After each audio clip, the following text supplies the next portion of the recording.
यो देश राम्ररी बन्दैछ कि छैन भन्ने कुरा जिम्मा तपाईँहरुमा हुँदाखेरि देश बनाउने जिम्माहरु तपाईमा छ। सामान्यजी यही हुनुहुन्छ, मन्त्रीजी हुनुहुन्छ, उहाँहरुको सरकार टिकिदिदैन र हामीलाई कहिलेकाहीँ गाह्रो हुन्छ। त्यही भएर सामान्य प्रधानमन्त्रीजीलाई पनि यसपालि चाहिँ सरकार चाहिँ कम्तीमा पनि केही समयलाई टिकिदिए चाहिँ हामीले समन्वय गर्न पनि सजिलो हुन्छ।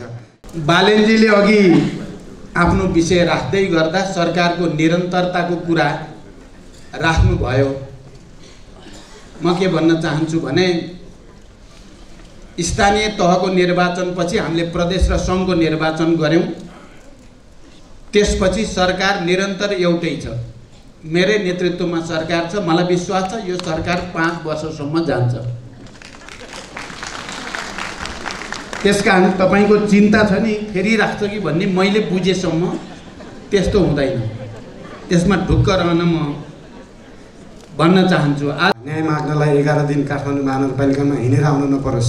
महत्त्वपूर्ण गोष्ठी, महत्त्वपूर्ण सम्मेलन काठमाडौँ महानगरपालिकाले गर्न पाएको छ। त्यसको लागि चाहिँ हामी ज्यादै नै हर्षित छौँ। हाम्रो कार्यक्रम नीति तथा कार्यक्रममै भएको कुरा यहाँ सम्पूर्ण देशभरिका न्यायिक समितिका संयोजकज्यूहरू हुनुहुन्छ तथा सदस्यज्यूहरू हुनुहुन्छ। त्यसले गर्दाखेरि यो एकदमै फलदायी होस्, तपाईहरुको छलफल चाहिँ एकदमै फलदायी होस्, यहाँ प्रेजेन्ट हुने पेपरहरू पनि एकदमै फलदायी होस्। यो भनेको एकदमै महत्त्वपूर्ण कुरा। साँच्चीकै सरकार भनेको सिंहदरबारमा मात्रै नभएर हाम्रो पालिकामा छ। न्याय भनेको केन्द्रमा मात्रै होइन कि पालिकामा छ भन्ने कुरालाई चाहिँ आगामी दिनहरूमा साँच्चीकै नै यसलाई प्र्याक्टिस गर्न सकियोस्। आफ्नै पालिकामै यस्तो न्यायहरू समाधान होस्। यसका लागि चाहिँ तपाईहरु एकदमै जिम्मेवार पनि हुनुहुन्छ, एकदमै कर्तव्यबोध पनि गर्नुभएको छ। एकदमै प्रमुख भूमिकामा हुनुहुन्छ। नाम मात्रै उपप्रमुख हो तर एकदमै प्रमुख भूमिका हुन्छ।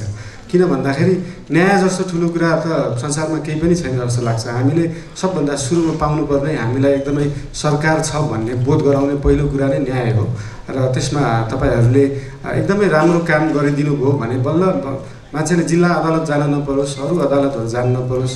आफ्नो पालिकामै सकिन्छ भने आफ्नो वार्डमै तपाईहरुको मेलमिलाप केन्द्रहरू न्यायिक समितिले परिचालन गरिदिनु भयो भने चाहिँ साँच्चीकै मेरै घर दैलोमा नजिकै सरकार छ भन्ने अनुभूति हुन्छ।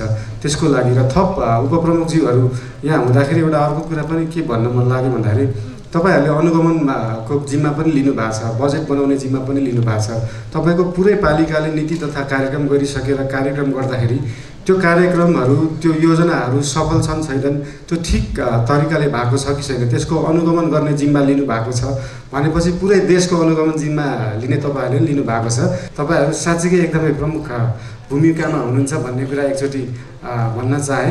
र साथसाथै हाम्रो स्थानीय सरकार भनेको पर्मानेन्ट सरकार हो 5 वर्षको लागि। स्थानीय सरकार एक्लैले गर्न नसक्ने कामहरू धेरै हुन्छन्। जस्तै उदाहरणको रूपमा हामीले अहिले बागमती सभ्यता जोगाउन खोज्दैछौँ।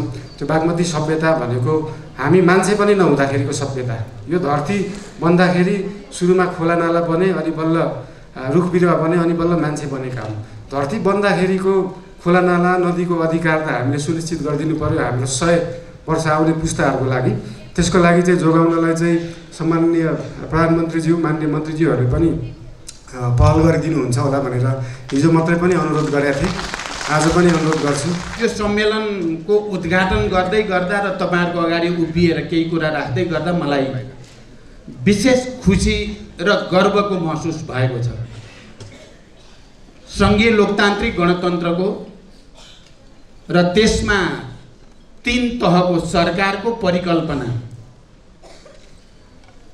र गाउँ-गाउँमा सिंहदरबारको परिकल्पना गर्ने अवसर भनौं, सपना देख्ने अवसर मलाई प्राप्त भयो। मैले नेतृत्व गरेको आन्दोलनको बलमा संविधान सभा, संघीय लोकतान्त्रिक गणतन्त्र र 3 तहको सरकार बनाउने र त्यो सरकार बनाउने बेलामा पनि स्थानीय तहलाई स्थापित गर्ने बेलामा पनि मैले फेरि एकचोटि प्रधानमन्त्रीको रूपमा भूमिका खेल्ने अवसर प्राप्त गरेको थिएँ। आज स्थानीय तहको दोस्रो संस्करणको निर्वाचन सम्पन्न भइसकेपछि यो प्रथम राष्ट्रिय सम्मेलन न्यायिक समितिको त्यसको उद्घाटन गर्दा र यसको सफलताको शुभकामना व्यक्त गर्दै गर्दा मलाई विशेष हर्षको महसुस पनि भएको छ। र यो परिवर्तनको जगमा तपाईहरु हुनुहुन्छ, र जग बलियो भयो भने यो सम्पूर्ण परिवर्तनको प्रक्रिया पनि सुदृढ भएर जान्छ। त्यो ऐतिहासिक भूमिका र जिम्मेवारीमा तपाईहरु हुनुहुन्छ र मैले एकचोटि फेरि ती सबै महान शहीदहरू, सबै बेपत्ता योद्धाहरू, घाइते अपाङ्गहरू, जनयुद्ध, जनआन्दोलन, मधेस आन्दोलन, धेरै धेरै खालका न्यायपूर्ण आन्दोलनहरूमा प्राण उत्सर्ग गर्ने सबैलाई श्रद्धा सुमन पनि व्यक्त गर्न चाहन्छु। उहाँहरूको बलिदान बिना आज यो स्थानीय सरकार भन्ने र स्थानीय तहमा न्यायिक समिति भन्ने उपाध्यक्षलाई एउटा अधिकारको परिभाषित गर्ने अवस्थासम्म आउँदैन थियो। कारण हामी सबैले उहाँहरूप्रति श्रद्धा सुमन व्यक्त गर्दछौँ। संविधान सभाबाट सङ्घीय लोकतान्त्रिक गणतन्त्रको स्थापनापछि बनेको नयाँ संविधानले राज्यको अग्रगामी पुनर्संरचनासहित अधिकारको व्यवस्थित बाँडफाँड गरेको छ। यसको ठिक ढङ्गले प्रयोग र अभ्यास गर्न सकेमा नेपालको सङ्घीय प्रणाली विश्वकै निम्ति पनि एउटा मौलिक उदाहरणको रूपमा स्थापित हुन सक्दछ। संविधानमा 2072 मा स्थानीय तहलाई व्यवस्थापिका, कार्यपालिका र न्यायपालिकाको अधिकार सहित एक स्वतन्त्र तहका रूपमा परिभाषित गर्दै अधिकार विन्यास गरेको छ। स्थानीय तहहरूले संविधान, सङ्घीय कानुनहरू र प्रदेश कानुनहरूसँग नबाजिने हदसम्म कानुन निर्माणको अधिकार समेत राख्दछन्। यो व्यवस्था विगतका परम्परा र विगतका अनुभवहरूभन्दा फरक मात्रै छैन, यो साँच्चै नै विश्वका लागि पनि हामीले राम्रो काम गर्न सके एउटा प्रेरणाको स्रोत बन्न सक्ने स्थिति छ। नेपाली जनताको त्याग र बलिदानबाट नयाँ संविधान निर्माण भई परिवर्तन र सामाजिक रूपान्तरणका मुद्दा संस्थागत गरिएको भए पनि संविधानले परिकल्पना गरे अनुरूप सङ्घीय र प्रादेशिक ऐनहरू निर्माण हुने क्रम भने अझै जारी छ। संविधानले व्यवस्था गरे अनुरूप राजनीतिक, आर्थिक, सामाजिक र सांस्कृतिक अधिकारहरूको सही विन्यास गर्न सङ्घीय कानुनहरू यथाशीघ्र निर्माण गर्नुपर्ने राष्ट्रिय दायित्व हाम्रो अगाडि छ। भर्खरै मान्य मन्त्रीजीले भन्नुभयो केही ऐनहरू, सङ्घीय निजामती ऐन या प्रहरी समायोजन ऐन त अगाडि बढी नै सकेको छ। सङ्घीय शिक्षा ऐन जस्ता ऐनहरू निर्माण प्रक्रियाको अन्तिम चरणमा छन् र त्यसलाई छिटै हामी सदनमा प्रस्तुत गर्दैछौँ। कतिपय सङ्घीय कानुनहरू समेत एक अर्कासँग बाजिएको परिस्थितिमा त्यसको समाधानका निम्ति केन्द्र सरकारले समन्वयकारी भूमिका खेल्नुपर्ने हुन्छ र त्यो भूमिका खेलिरहेको पनि छ। उल्लेखित ऐनहरूले निर्माण र संशोधनको प्रक्रिया पुरा हुँदा हाम्रो सङ्घीय व्यवस्था र अभ्यासले नयाँ फड्को मार्न सक्दछ भन्ने मेरो विश्वास छ। संविधानको प्रस्तावनामा जनताको प्रतिस्पर्धात्मक बहुदलीय लोकतान्त्रिक शासन प्रणाली, नागरिक स्वतन्त्रता, मौलिक अधिकार, मानव अधिकार, बालिग मताधिकार, आवधिक निर्वाचन, पूर्ण प्रेस स्वतन्त्रता तथा स्वतन्त्र, निष्पक्ष र सक्षम न्यायपालिका र कानुनी राज्यको अवधारणा लगायतका लोकतान्त्रिक मूल्य र मान्यतामा आधारित समाजवादप्रति प्रतिबद्ध रही समृद्ध राष्ट्र निर्माण गर्न सङ्घीय लोकतान्त्रिक गणतन्त्रात्मक शासन व्यवस्थाको माध्यमद्वारा दिगो शान्ति, सुशासन, विकास र समृद्धिको आकाङ्क्षा पुरा गर्न संविधान सभाबाट पारित गरी यो संविधान जारी गर्दछौँ भनेर प्रस्तावनामा लेखिएको छ। नेपालको इतिहासमा पहिलोचोटि जनताका प्रतिनिधिहरूले सार्वभौम नेपाली जनताको अधिकारलाई प्रतिनिधित्व गर्दै यो घोषणा गरेको हो। योभन्दा अगाडि राजा महाराजाहरूले नै सार्वभौम अधिकार प्रयोग गरी आफैले घोषणा गर्ने प्रचलन थियो। संविधानले परिकल्पना गरेको समाजवादको आधार तयार पार्ने मुख्य जिम्मेवारी समेत स्थानीय तहकै हो। यसर्थ संविधानको मर्म र भावना अनुरूप समाजवादको आधार तयार पार्न समेत न्यायिक समितिको महत्त्वपूर्ण भूमिका रहेको तथ्य स्मरण गर्न चाहन्छु।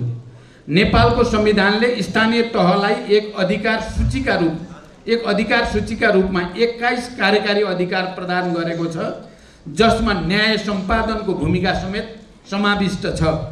स्थानीय तहको निर्वाचनपछि गठित स्थानीय सरकारले गरेका महत्त्वपूर्ण काममध्ये न्याय निरूपणका काम र त्यसबाट प्राप्त प्रतिफल विशेष महत्त्वको रहेको छ।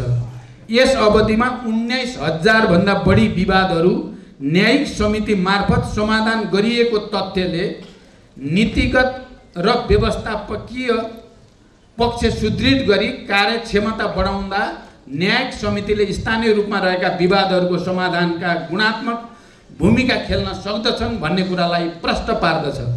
यसले सङ्घीय प्रणालीप्रति जनविश्वास र अपनत्व बोध गराउनुको साथै संविधानको प्रभावकारी कार्यान्वयनमा समेत योगदान पुर्याउँछ। यसका लागि तपाईहरू सबै धन्यवादको पात्र हुनुभएको छ।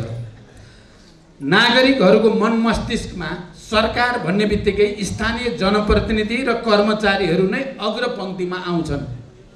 स्थानीय जनप्रतिनिधि, कर्मचारी र सुरक्षा अङ्गको सोच्ने तरिका कस्तो छ, सेवा प्रवाह कति चुस्त दुरुस्त जनउत्तरदायी छ भन्ने कुराले सरकारको छवि आम नागरिकमा स्थापित हुन जाने हो। यसर्थ राज्यप्रति नागरिकको आत्मीयता र अपनत्व बोधका निम्ति समेत स्थानीय तह र जनप्रतिनिधिहरूले गम्भीर भूमिका खेल्नुपर्ने हुन्छ। नेपालको संविधानले स्थानीय तहमा न्यायिक निरूपणका लागि न्यायिक समितिको व्यवस्था गरेको छ।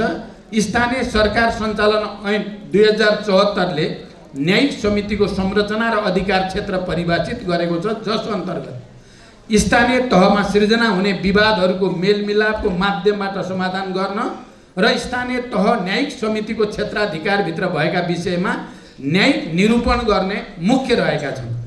संविधान र कानुनमा व्यवस्था भए अनुसारको क्षेत्राधिकारको सही र वैज्ञानिक कार्यान्वयन गर्न यहाँहरूको भूमिका अत्यन्तै महत्त्वपूर्ण रहन्छ। यसतर्फ समेत म यहाँहरू सबैको अझ गम्भीर रूपले ध्यानाकर्षण गराउन चाहन्छु। नेपाल सरकारले जारी गरेका 16 ऐनहरूमा न्यायिक समितिको भूमिकाबारे व्यवस्था गरिएको छ।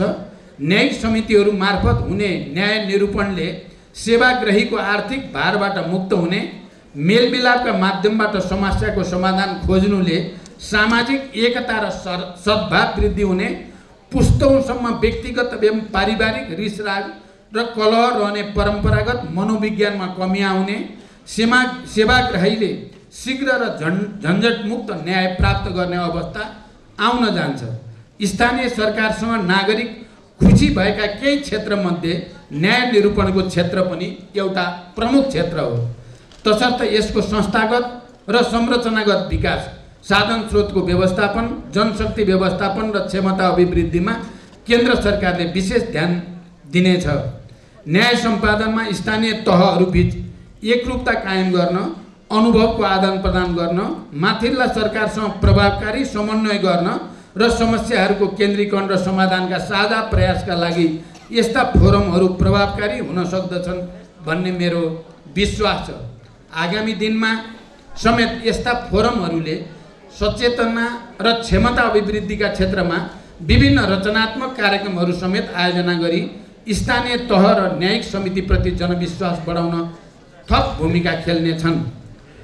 उल्लेखित जिम्मेवारी, कार्य र उपलब्धिका बावजुद न्यायिक समितिले अनेकन समस्याहरूको सामना गर्नु परिरहेको छ, जसमा कानुनी व्यवस्थाको प्रयोग र अभ्यासबारे अन्योलता, न्याय निरूपणका लागि पूर्व अनुभव र सन्दर्भ सामग्रीको कमी, स्रोत साधनको कमी, विषयगत ज्ञान र क्षमताको विकासको चुनौती, स्थानीय रूपमा देखा पर्ने राजनैतिक अन्तर्विरोध र न्यायिक समितिमा दक्षताभन्दा व्यक्ति व्यवस्थापन गर्नुपर्ने दबाव, दक्ष प्रशासनिक जनशक्तिको अभाव, सङ्गठनात्मक पद्धति र एकरूपताको कमी, एकात्मक एवं केन्द्रीकृत मनोविज्ञान र कार्यप्रणाली जस्ता विषयहरू मुख्य रहेको मैले महसुस गरेको छु। यस अवसरमा उल्लेखित समस्याहरूको समाधानमा केन्द्र सरकारले आफ्नो तर्फबाट आवश्यक समन्वय र समस्या समाधानको पहल गर्ने विश्वास दिलाउँदै यहाँहरूले पनि आफ्ना सीमाहरूको पहिचानसहित प्रभावकारी भूमिका खेल्नुहुने विश्वास लिएको छु। सम्मेलनले न्यायिक समितिको प्रभावकारिता, संस्थागत र संरचनागत क्षमता अभिवृद्धि एवं माथिल्ला सरकारहरूसँग व्यवस्थित समन्वय गर्ने नीति र कार्यक्रम तर्जुमा र न्याय निरूपणका असल अभ्यासहरूको आदान प्रदान गर्ने प्रणालीको विकास गर्न सकोस् भन्ने पनि म शुभकामना व्यक्त गर्दछु। तपाईहरुले थाहा पाइराख्नु भएको छ, अहिले हामी केन्द्रमा सरकारलाई पूर्णता दिने प्रक्रियामा छौं। आज बिहान पनि म त्यसैको बैठकमा छु र यहाँबाट गएपछि पनि सरकारलाई पूर्णता दिने काममा नै मैले केन्द्रित हुनु छ। तर म के विश्वास दिलाउँछु भने यो काम सकिएपछि समन्वयको कामलाई सङ्घ प्रदेश र स्थानीय तहको समन्वयको कामलाई र त्योसँग आवश्यक पर्ने ऐन बनाउने कामलाई नै उच्च प्राथमिकता दिइनेछ। म सरकारको तर्फबाट तपाईहरुलाई यो विश्वास दिलाउन चाहन्छु। अन्त्यमा न्यायिक समितिका पदाधिकारी र काम गर्ने कर्मचारीहरूको तालिमका लागि संयन्त्र निर्माणमा केन्द्र सरकारले भूमिका खेल्ने विश्वास दिलाउँदै संघीय प्रणालीको प्रभावकारी कार्यान्वयनका निम्ति नीतिगत, कानुनी र संस्थागत, संरचनागत र कार्यशैलीगत त्रुटिहरू सच्याउँदै एकात्मक सोच र प्रवृत्तिमाथि विजय हासिल गर्न साझा प्रयासको अपिल सहित यो पहिलो राष्ट्रिय सम्मेलनको भव्य सफलताको कामना गर्दछु।